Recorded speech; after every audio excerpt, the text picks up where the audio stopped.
est un puits, entité qui vit, a voulu vraiment rendre un hommage tout particulier à l'occasion de ce centenaire de la Première Guerre mondiale. Mais en sus, on a voulu, avec les bénévoles, aussi marquer le 70e anniversaire de la libération de nos villages le 3 septembre 1944. C'est vraiment une exposition de qualité dans laquelle beaucoup de bénévoles se sont engagés et qui mérite vraiment une attention toute particulière. Elle se tiendra ici à la Maison de l'Environnement durant 3 semaines.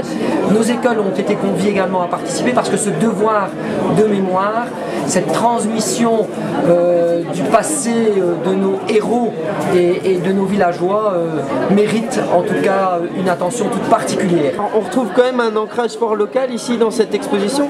Oui, c'était vraiment le but de viser vraiment être un pays rester vraiment local. Donc parler des chiens, l'occupation que les Américains sont passés le 3 septembre 1944. Vraiment rester sur vraiment le local, c'était le plus important. Par exemple, j'ai une baïonnette allemande de 1914 qui m'a été donnée par un des Chinois que son père lui-même a trouvé ici à Méchin quand il y a eu la débâcle en 1918. Donc, pour moi, c'est une belle pièce qui se trouve ici pour la ville. À 18 ans, donc vraiment être passionné à ce point-là, d'où est-ce que ça vient? Ça vient de mes grands-parents et mes parents, on va dire. Depuis mes 7 ans, en fait, je jouais avec un casque et un masque à gaz.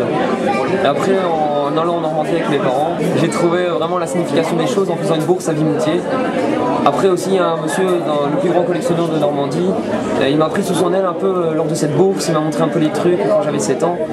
Et de fil en aiguille, j'ai commencé à agrandir la collection et maintenant voilà ce que ça donne. Tout d'abord, nous étions un comité. Au départ, le comité était composé de Simon Dompe, Laure André et moi.